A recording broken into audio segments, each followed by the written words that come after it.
Greetings, everyone. This is Black Chicago East, and you are watching the inaugural edition of Taste of Black Chicago. I am your host, Toure Muhammad, aka Mr. We Got Cobbs, aka the hungriest realtor in the city of Chicago. And I got my son here so we can tell you about this amazing first show. So we have two amazing guests that we're going to be talking to that will help you to get more insight and appreciation for an amazing new restaurant in Bronzeville Winery. We have Eric Williamson. He is the co-owner of the Bronzeville Winery, and he is also a marathon runner. He is the owner of the Silver Room and the creator of the Silver Room Block Party. And we have Chef Lamar Moore. He is the executive chef at Bronzeville Winery. He has helped to open up restaurants all over the city and throughout the country. And he is a celebrity chef. And we're going to be talking to him about his new treats that he has over there at Bronzeville Winery. What you think, Hadia? You ready to watch the show?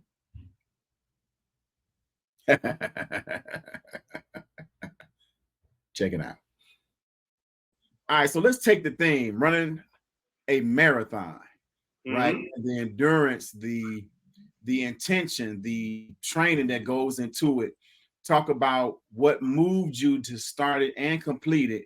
And you've been in a marathon in business as well with the Silver Room, as well as the Silver Room Block Party. So talk about that endurance and what keeps you moving. Man, you know what? No one's ever asked me about that, so I'm so glad you brought that. I forget that I did marathons. It started. So my good friend, name is John. He's a built to be a runner. He's 6'2", thin. He just runs easy. He's running 340, 345, 330, 325. Just I won't say with ease, but he's doing it. He's doing it right. Right. Run, and that's that's impressive. Impressive, right? But to me, what's more impressive is the folks running 5:30, 6 hours. I'm like, man, these people are still going, and it was very motivational. Like, man, these people out here running 6.5 hours, they limping, and and not necessarily like we would think of a runner shape. I'm like, man, if they can do this, I can do this. That's kind of how it started. So it was something to focus my mind on. Mm-hmm. And next year, I didn't really train, man. I just did a little something here and there, man. It was no big deal. And because you're a runner, you can run 5 miles. You can train to run 5 miles a little bit. You can run 10 miles. You can run a half marathon with a little bit of training. You can't really run no marathon with a little bit of training. So I didn't realize that until mile 18. They hit the wall. That wall. And my leg, and I was so far into it. I'm like, man, I was by Sox Park.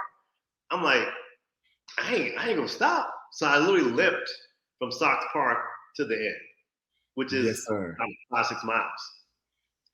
But I read somewhere that marathon runners have the highest income, the highest amount of discipline, the highest of everything of any sport. And to your question, it parallels what it takes to be in business. It's perseverance, it's this attitude of not giving up, discipline. I have to do this, these miles. There's no cheating in a marathon. You can't just wake up and just run a marathon. And I think sometimes human beings, we want quick success, especially now. We want the home run and overnight success. You realize that you got to work for it. I think the marathon represents that work that you just have to put in. And if you do it, you'll be successful in your own way. You might not run a 310 or 320. Mm-hmm. You can run a 420, which is that's respectable. You know what I mean? It is. So I think for me, it was this matter of like I have to put this work in. So the next year, I did the a Hal Higgins training program. Yeah. I followed it to a T. And I think I did 415. Which that was great. Yes. So. But you realize it's a mindset, man. I know sometimes we don't want to always hear that, but end of the day, man, most of this is in your head. It made me realize too that the marathon is physical, but it's way more mental than physical. Way more mental. As long as you got a body, you could probably run a marathon. But the mental part of it, the discipline, the perseverance, the training, that's parallels, your mission and your guide in business. So Yeah. that's what was really important. Yes, that's beautiful. And as a follow-up to that, there was I'm one of those ones you talk about that's finished. Me and you both. I was limping my way across too. I think I faked it for that last like quarter, but like I wasn't limping, but it was all over. It was pain all over. But you made it. I made it. So when I completed it, there was a moment of dissatisfaction because I didn't complete it in the time that I wanted to complete it in. And I had to have somebody shake me up and say, wait a minute, you just completed a marathon. What are you? Some people haven't even gotten up today yet. What are you talking about? Yeah. Well, there are moments in business where you kind of felt defeated and somebody had to remind you, wait a minute. This is what the Silver Room means to the community. This is what the Silver Room Block Party means to the community.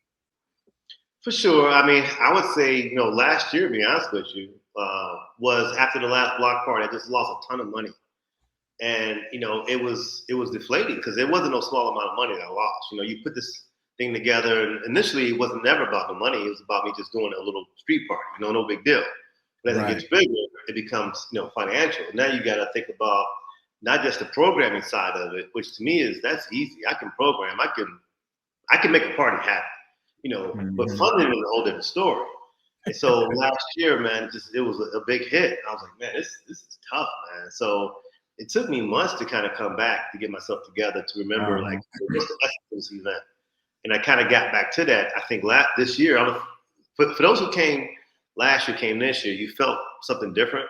And I think that the difference is it was getting back to the essence of it being an actual block party as opposed to it being a festival, But yeah, man, I have those moments, you have reminders. Luckily for us, 25 years into the business, we got, tens of thousands of customers who have great stories. Even yourself, brother, knowing you from back in the day.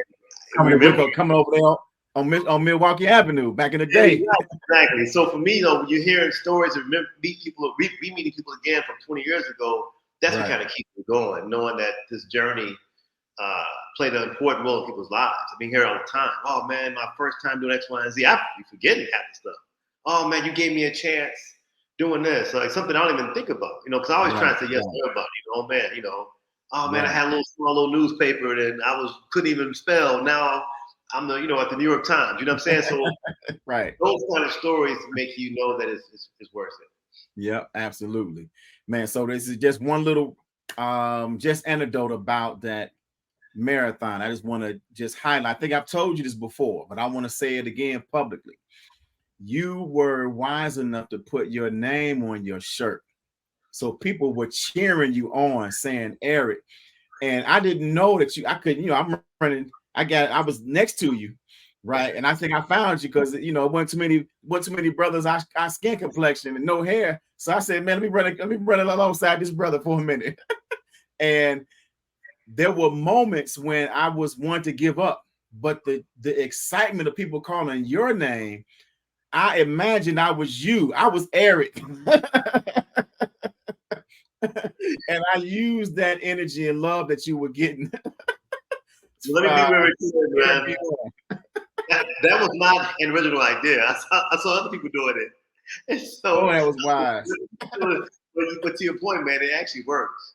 Dude, if you somebody at the marathon, it gives you energy for 2-3 blocks. Just it does. Some man over there. You want to keep it going. That's right.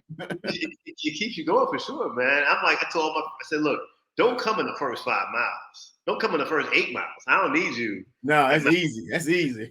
That's like work right there. No. I'm just 18, 22. Right. Meet me in Chinatown. Meet me. Like you said, meet me over there. I'll meet you for mile 7, man. Come on. Let's talk about Bronzeville Winery, man. This is like I was telling Chef Lamar. This is like really made for TV or for the big screen movie type stuff because you are really a part of creating an environment that it reminds me of the feel of Love Jones. Right. At that time, we were, you know, it made us feel proud about Chicago. It showed that different, creative, eclectic part of Chicago that nobody was seeing. And so now you create a space where people can live and dine in their community in historic Bronzeville. Why was that important to do it in Bronzeville and talk about the whole idea you have of bringing folks together around great food is your, how do you describe your leadership style? You have, of course, a challenge just in any environment of bringing the right team together, right, to make things happen. And every time I've been in there, there is, you can feel a sense of people that have agreed to an overall mission and standard and theme. Talk a little bit about how you know, what's important. How do you create that vision and have people that can help carry it out, so that people don't, whether you're there or not, it appears to be you are there. You know, Yeah, and that's the honest for some businesses. That's an excellent question. It's something that I was talking about this morning with my partner. You know, like especially in our community, right? You have a restaurant that you could argue that it could be anywhere in the city. It could be West Loop aesthetically, right? But now you have to talk about the other side, which is the human side of it, like the service side. You know, in our community, we don't have 20, 30 years of hospitality like some other people do, where you got a waiter who's been waiting for 20 years, 30, 40 years. And now his son or her son's been doing it. So it's a culture of how to serve and hospitality. For a lot of us, these are first-time people who never worked in hospitality before. So you got to train them, you know, what to do when somebody walks in, to pay attention, to make sure you're being attentive, to all these things that we might take for granted. If somebody just started doing it, they don't know. And unfortunately, in our community, our service isn't the same as other communities. I'm just, just keeping it 100, you know? So it's like, how do you allow somebody to still be themselves and feel comfortable in their skin, be it their race, their gender, whatever that is, right? But also follow the ethos of what we're trying to do with this brand, which is a Silver Room brand and now a Bronzeville Winery brand, and still be professional at the same time. So it's a lot of it. It's a lot of training, it's a lot of talking to people, it's a lot of like back and forth, and some folks get it and some people don't. And that's not unique to us. It's in any business. You're trying to impart this idea of what are you trying to do and trying to get buy-in from people. Not buy-in that you're trying to convince them of something, say, hey, brother, first of all, you can make some money here, number one. But number two, we're here to serve. We're here to create an environment for people to have a great time for our community, all communities.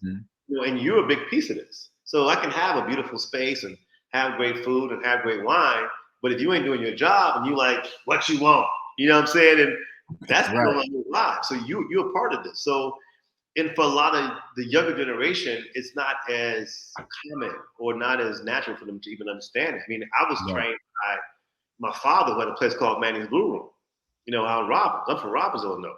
Yes. Wow. That's your father, Manning's Blue Room. I remember that. So I've seen it. You've seen the sign. So the Silver Room became the Blue Room, And so Herb Kemp was one of his first DJs. Wow. So as a kid, me going out there, just seeing people step in, and it's like this down. Robbins is like Mississippi, you know what I mean? So it's like, what up, Toure? What's up, man? Hey, how you doing, sister? Hey, hugs and come on in. Very welcoming kind of vibe, and seeing people, and we didn't have no money, but seeing people just have a good time, and people want to feel like they were welcome. So I kind of saw that growing up, and then that's kind of what the Silver Room became. It's a retail store. People come in there for therapy sometimes. Just come in. You don't even want something half the time, man. I just wanted to come in and hear some music, and just come in and just talk to somebody. You know what I mean? So, but for me, and then I was a street peddler for 10 years. Right. So I used to buy from Respect Yourself Wholesale, my man Jeff, And so, with the Nation of Islam. So that was another part of me. And then my Jewish friends taught me. So I was being taught by, these older Jewish cats on Maxwell Street and the Nation of Islam. Right. So I had both of those people. But what was similar was like, man, it's about treating people with respect. And so that's kind of what was always in me, no matter who you are. No matter if you got $5, $5 million, you're going to be treated the same, actually. And so that's what I try to impart to the people that that work with me. Man, you took me back with Jeff, brother. Jeff was my mentor. Man. At the time, I was at UIC, and I ain't had any money. And I met him, and I was buying like half a dozen shirts at a time, and then I get a dozen. And he goes, man. I said, I go to UIC down the street. He goes, man, you're a good brother. I trust you. So here's 5 dozen shirts. Just now you can make more money. Pay me later. He started fronting me T-shirts, and I would go and I'd come give him the money. That's how me and Jeff are like this. So yes, to this sir. day, I started going to the nation because of him. So yes, sir. Anything we didn't cover that I should have asked? Man, it's been a great journey so far. The restaurant's been there we opened up in April last year, man. It's been great. And we got a beautiful outdoor patio, which is cool. We got a great happy hour. Our brunch is really, really good. I haven't gotten to the brunch yet. I heard about the brunch. Man, the brunch is good, man. It's really good. I'm just happy, it's serving its purpose in the community, and this space isn't just about Bronzeville, about us. It's about inspiring people to say, well, if they can do this over here, then maybe something can happen in South Florida, or this can happen over in Washington Park or in Chatham or whatever. And so hopefully it'll spawn other people to like create really beautiful spaces too. Yeah, absolutely, absolutely. So, give us a little bit more about why you decided to end the Silver Room Block Party. Because it was never meant to be a festival. First of all, it was me just doing this little street party. It was like $500, little stuff here and there. Okay, no big deal. Then it was a couple thousand. Then it's 5,000. Then it's 10. Then it's 30. Then it's 100. Then it's 500. Then it's $1 million. It just kind of kept going. And what it was supposed to be was never supposed to be even a ticketed event. It was just meant to be a free party. But you can't do a free party for 20,000 people. So it got to the point where it's like, especially when I was in Hyde Park, this doesn't make any sense. It's not sustainable from a physical standpoint. It's too many people being packed into a small space. And financially, like, if you can't charge tickets, I wasn't I was losing money just doing a free party. You're talking about $100,000, $200,000. I can't do that. So then I was like, okay, I can't do it this way. The only way to do it is to actually charge for tickets. There's no other way to do it. Like every other festival does. It's not like it's the only person doing this. Right. And I want to keep it affordable. I mean, we charging $50, $60. These festivals are a couple $100, And so what happened was the first year I did it, I went way too big with the scale. So I wasn't really sure of the number of people. It was COVID, blah, blah. It just cost me so much money that I just lost a ton of money, And then now I'm like a festival promoter now. I got to get sponsors and, everybody else said, you just get sponsors. Well, it ain't that easy, first of all. Right. Like, oh, what a fucking brilliant idea. Let me just speak up, get somebody. Exactly. So, trying to go out and do that and making pitch decks, and I got to hire people and, the infrastructure and the cost is like, man, wait a minute, I'm doing a lot of work on this. I got Silver Room, which is my main business in the day. That's where I actually, that's when I started. Now this new business, I have a daughter who was like, Dad, you always on the phone, I'm like, I'm doing all this work and people don't want to buy tickets, or some people didn't want to buy tickets, but me trying to explain to people. I spent a year. Wow, I mean, I liked it better when it was free. Of course you liked it when it was free. Yeah, right. We can't do that anymore. Even if I was smart, you can't smash people on the street and think that's safe. Even if it wasn't about the money. So just trying to explain myself for a whole year got tiring. Wow, it used to be free. Well, here, I was actually paying for it this whole time. For real? Right. It cost $20,000? No, it was $300,000. Oh, for real? I just got tired of it. People think that not only should it be free, but that you also are making a ton of money. And people would tell me that. How does that work out? It's free. Well, I'm making a whole bunch of money. I would ask people, how? Man, you get a lot of people out here. I said, oh, did you buy a ticket? No. Right. Well, how am I getting money? You didn't give me the money. Right. Everybody has some idea. Well, the other businesses are paying for this. Which ones? The city's paying for this. So they would go through this thing. Now it's saying, no, you just making stuff up. Just making stuff up, boy. And then when I explained to them, I said, just for these generators, it's $50,000. I'll show you the invoice. Right. Oh, right. You know what? Well, why are you doing this then? I'm like, exactly. So people, and that's something back to our community, we don't understand sometimes cost structure, how much things cost, which is why I made a whole post about it. I'm like, here, this ain't just for me. I want y'all to understand how these things happen and why you got to pay. Like, how is this stuff free? Yep. So this last year, it was really good though, man. It got back to the essence of what it was, which people who came, you know, it was 50, 60 bucks. It was 75 bucks for the whole weekend. I mean, come on. Mm-hmm, Yeah, mm-hmm. that's nothing. You know what I mean? And we can't say we don't have money because, you know, we spend money on all kinds of stuff. Right. Nobody can tell me black people ain't got no money. I've been doing this since I was a teenager. I've seen people you think got $4 pull out $500,000 and spend it on what they want to spend it on. What they want to spend on. Amazon truck coming to their house every day. They down there paying. You know what happened during the pandemic?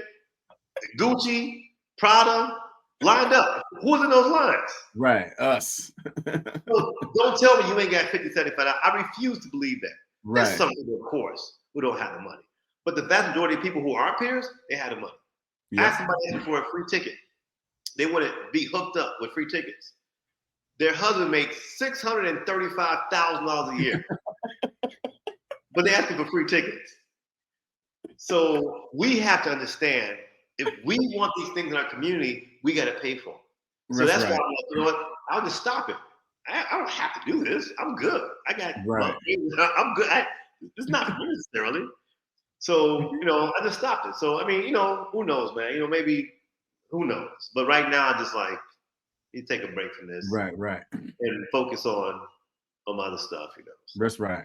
Sometimes you get a little miss you for a minute. Let them, so they can see the value of what it was. But again, it's not even just this event, man. It's our community in general. We have to support our dollars, and you know that. That's what the nation talk a lot about. We are talking about we need X, Y, and Z. Well, you could have it actually, but we got to collectively come together and say, "Here, hey brother, I'm gonna give you 20 for your thing. Give you 20. Next thing you know, you got a little bit of money. Now you can build on that. Next thing you know, you build.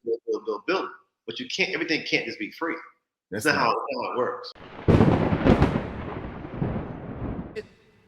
Is it that we should let them take responsibility to do for us, or should we pool the knowledge that's at the table, the power that's in our community, the wealth that's in our community to change the harsh reality of black life in America?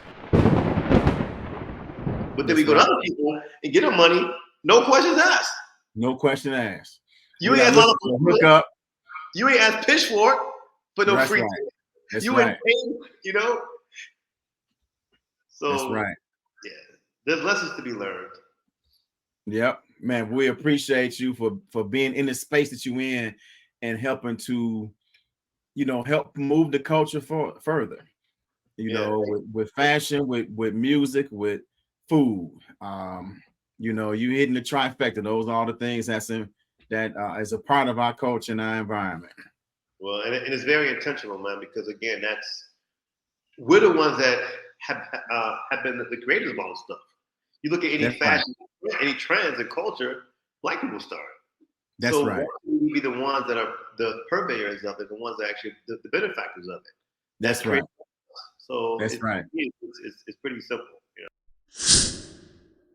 What's up, brothers and sisters? This is the hungriest man in real estate, Toure Muhammad.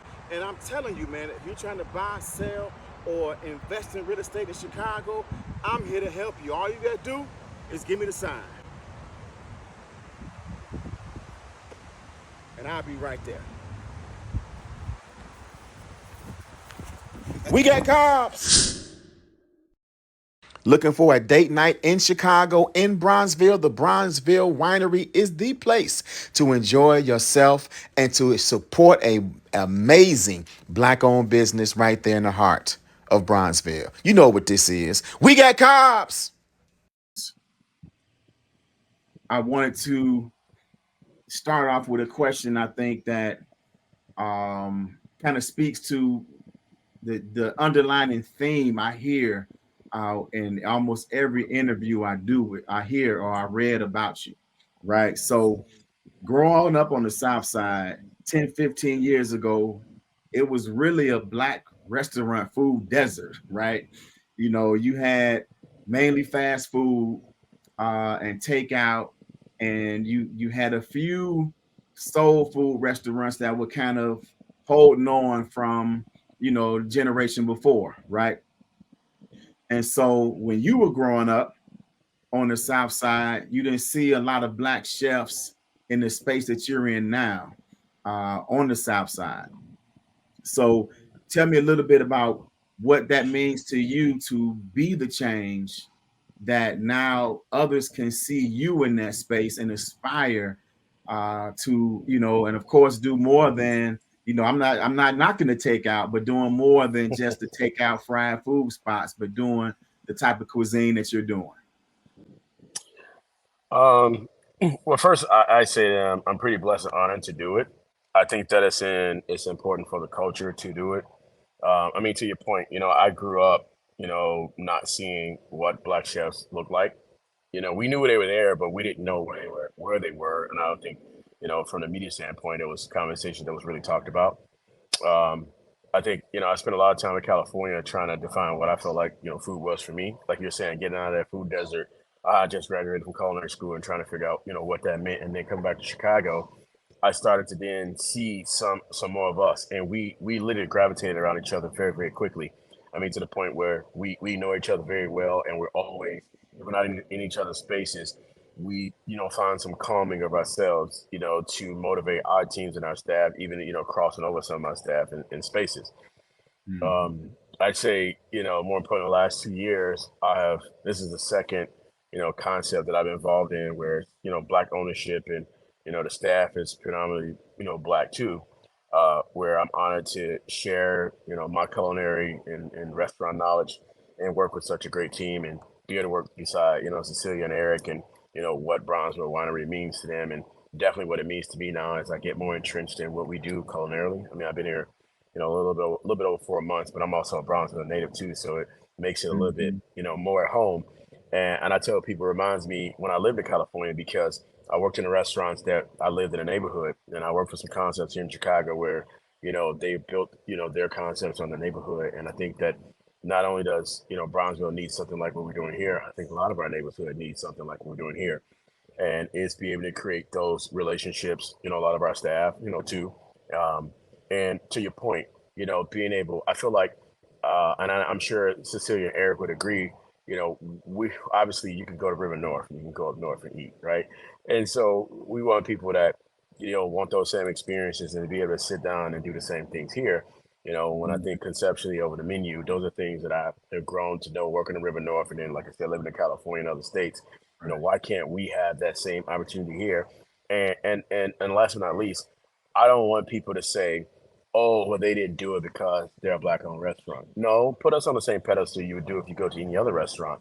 If it's Michelin starred or James Beard, nominated, whatever the case may be, we want to be acknowledged for and treated the same way, not using it as an excuse because we're black-owned because of that, echelon of a lot of those restaurants they do a lot of takeout. No disrespect to them at all, but as we sit in our casual dining setting, the ambiance here is great, and we want to continue to push the or step on the gas when it comes to the food and beverage and be put in the same echelon of that. Man, you're absolutely right, man. And it's the reality of it, man. Me and the wife, when we want to go somewhere to eat, we definitely can pick those. They really are almost a destination spots, right?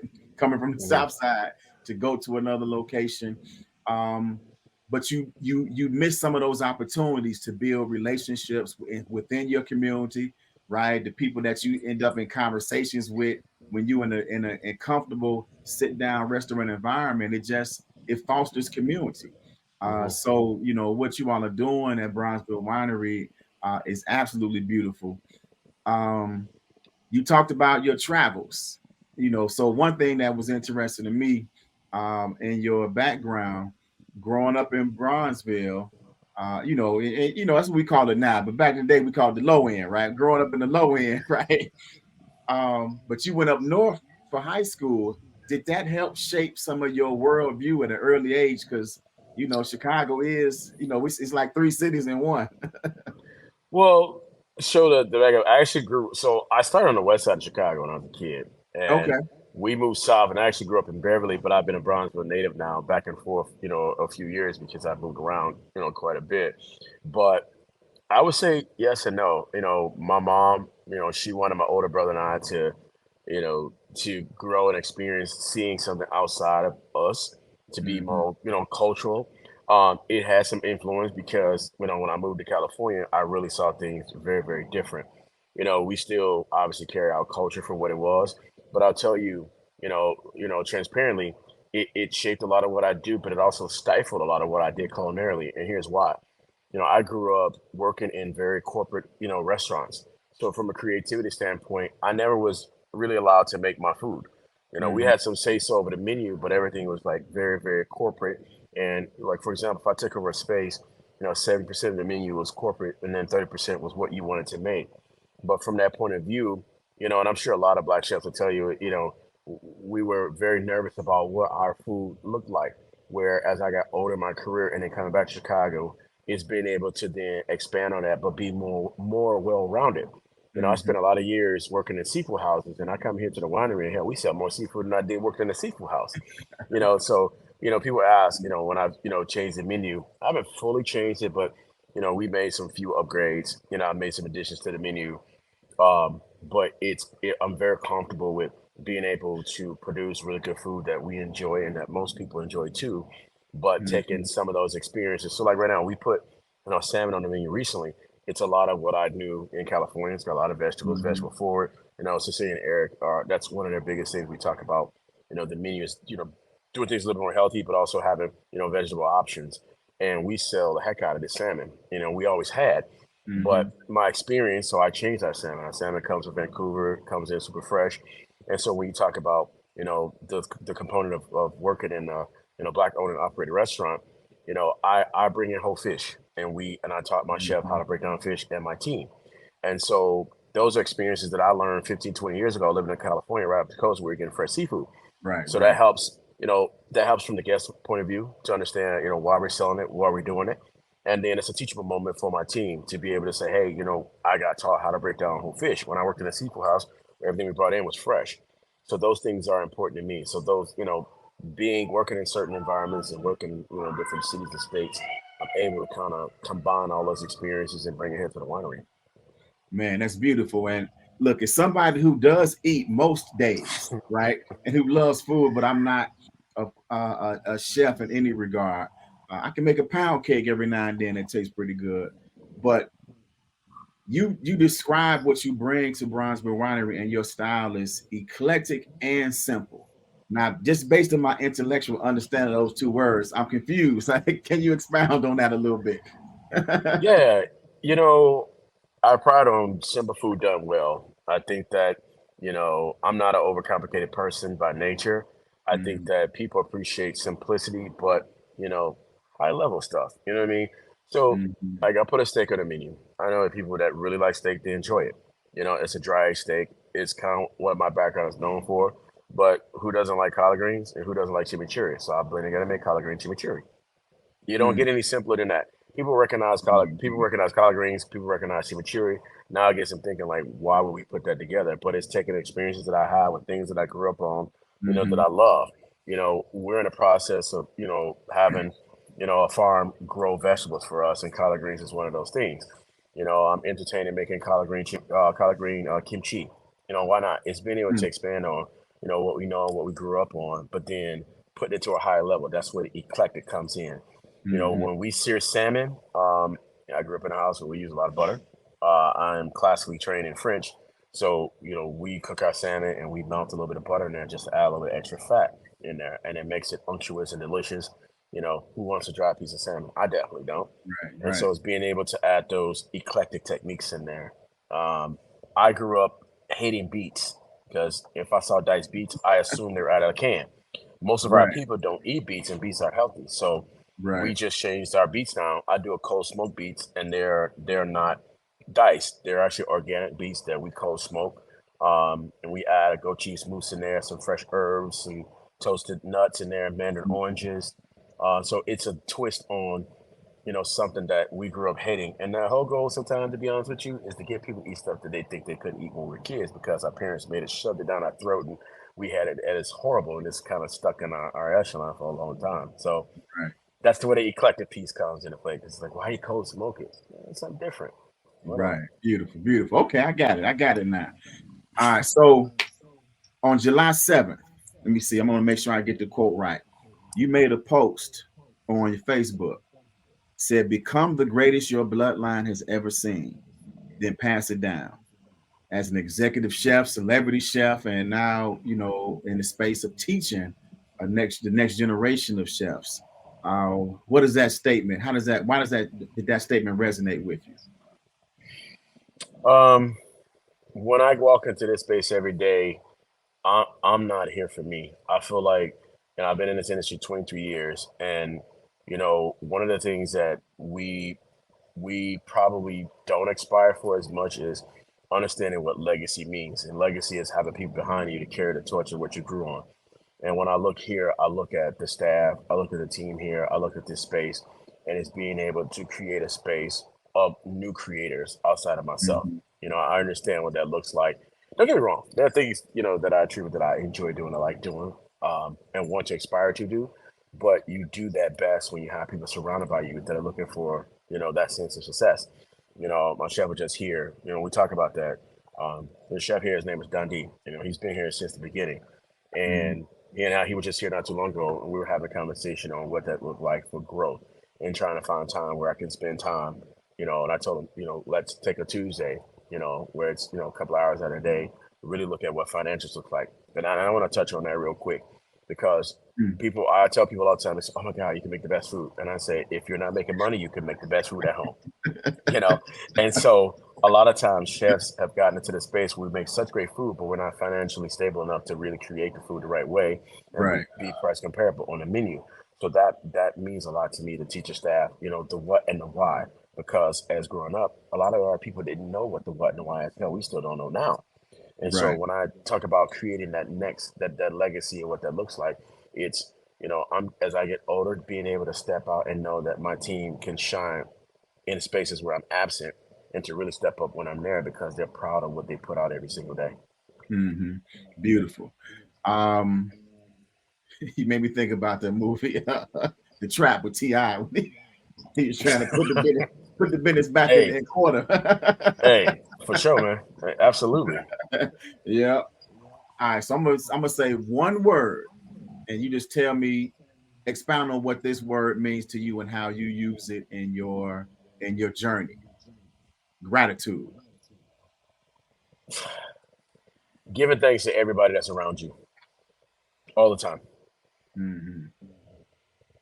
Yeah. I have Beautiful. so much respect. I have so much respect for, my team and how they work around me, how they do things unsolicited, and when I ask Hmm. and they respond with grace. That's my gratitude every single day. Hmm. Man, beautiful. All right. So you've cooked in some high stakes situations. This one would be a little bit more relaxed, but it still would be important. What is the meal that you would cook when the White Sox win the World Series?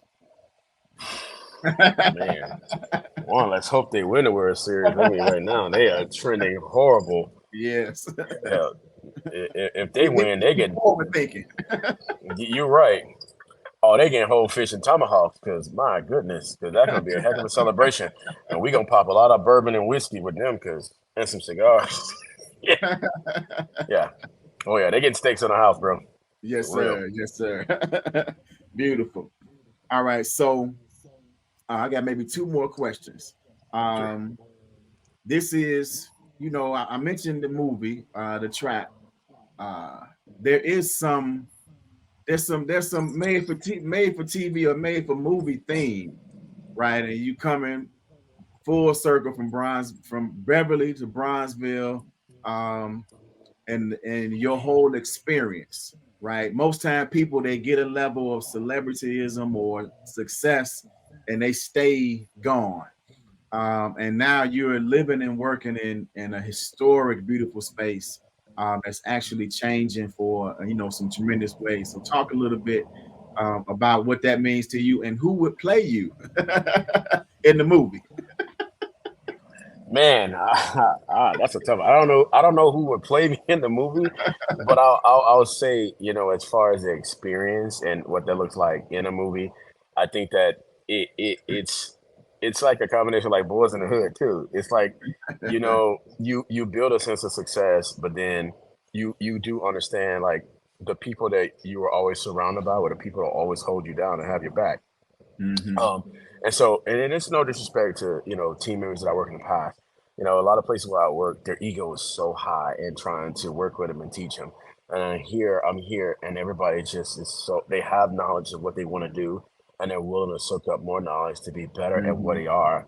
And I tell my team all the time, if I woke up tomorrow and it's a chef, I'm taking a job somewhere else, if it gives them progression for what they're doing in their life and their career, that's how I was taught. It's like, hey, I don't want you to be here forever. The team I have here, if they decide to stay forever and there's continued progression, great. But if they find something else that's going to help not just build their professional career, but quite honestly, their personal, And so one thing about the business that people don't think about, and they don't have to, a lot of our staff front and back of the house, like outside of it just being home, like some of them go home and their homes are worse than their work life. So we do what we can to create some balance where people can, for lack of a better word, lay their hair down. So when you talk about, the movie aspect of it, obviously, the TV show The Bear is kind of giving some insight on, how we are and what we do. That means a lot to me to create a space where people feel at home. Something as simple as, putting out family meal. Family meal is sometimes important because some of these cats, that's their only meal throughout the day. A lot of people don't realize that. So from a movie standpoint, it's like really, really, understanding why we do what we do. You don't just wear a chef hat anymore. It's a psychologist, it's a friend, it's a mentor. It's really understanding, what people need personally so they can succeed professionally. Right, man, that's beautiful.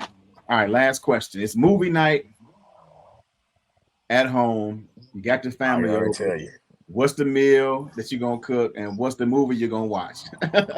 Man, the meal is steak and also blackened salmon. My mom loves it. Dirty rice, cream spinach. I'll probably make a peach cobbler or a pig cobbler. I put on a smoker, add a cigar, I got bourbon, and we watch it Coming to America. I already had it dialed in, man. Coming to America is my favorite menu. It's my favorite thing. Oh yeah. Man, beautiful, man. Is there anything else I didn't touch on or you want to make sure we mention? No. I appreciate the time and you have a conversation with me and what we do here. I hope to see you face to face. You bring that pound cake. We throw it on the grill and make real pound cake with some strawberries. But man, we love to have you out, come out, and eat and celebrate with us what we do here, and appreciate the opportunity to have this conversation. Absolutely. We'll be